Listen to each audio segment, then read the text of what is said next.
বন্ধু মানে শুধু একজন সঙ্গী নয়, বরং এমন একজন যে সুখে দুঃখে পাশে থাকে।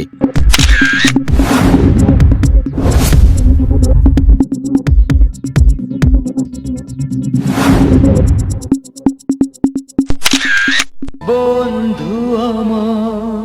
যার কাছে মন খুলে কথা বলা যায়, যাকে বিশ্বাস করা যায়। এক কথায়, অন্ধকার পথে একা হাঁটার চেয়ে আলোতে বন্ধুর সাথে হাঁটা উত্তম। এমন একজন ভালোবাসার মানুষ যাকে ছাড়া জীবন অসম্পূর্ণ। হ্যাঁ, তাই বলছিলাম, আবরখিল অমিতাভ উচ্চ বিদ্যালয়ের 1989 ব্যাচের মিলন মেলা আলোচনা সভা। বন্ধু মানে শুধু একজন সঙ্গী নয়, বরং এমন একজন যে সুখে দুঃখে পাশে থাকে, ভরসার আশ্রয়, যার কাছে মন খুলে কথা বলা যায়, যাকে বিশ্বাস করা যায়। এক কথায়, অন্ধকার পথে একা হাঁটার চেয়ে আলোতে বন্ধুর সাথে হাঁটা উত্তম।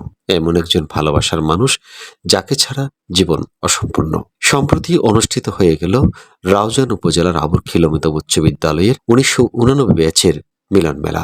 রাউজান উপজেলার উকিরচর ইউনিয়নের আবরখিল অমিতাভ উচ্চ বিদ্যালয়ের 89 ব্যাচের বন্ধুদের আয়োজনে এক মিলন মেলা 9 জানুয়ারি 2026 চট্টগ্রামের ভাটিয়ারীতে একটি রেস্টুরেন্টে অনুষ্ঠিত হয়। 1989 ব্যাচ পরিষদের সভাপতি সিনিয়র শিক্ষিকা উর্মি বড়ুয়ার সভাপতিত্বে ও সাংবাদিক রতন বড়ুয়ার সঞ্চালনায় এই মিলন মেলায় উপস্থিত ছিলেন প্রধান সমন্বয়কারী ও অর্থ সম্পাদক, গ্রুপ অব কোম্পানির কর্মকর্তা সজীব বড়ুয়া ছোটন, প্রকৌশলী লিঠু বড়ুয়া, প্রকৌশলী অমর বড়ুয়া লিঠন, প্রধান শিক্ষিকা ইন্দ্রা বড়ুয়া, কানাডা প্রবাসী বিশিষ্ট ব্যবসায়ী রত্না বড়ুয়া, সিনিয়র শিক্ষিকা কাকলি বড়ুয়া, সেনাবাহিনীর অবসরপ্রাপ্ত সার্জেন্ট শ্যামল বড়ুয়া, ভাস্কর্য শিল্পী প্রণব বড়ুয়া টিটু, ব্যাংক কর্মকর্তা উজ্জ্বল বড়ুয়া, বৌদ্ধ নেত্রী জয়মালা বড়ুয়া ও অঞ্জনা বড়ুয়া।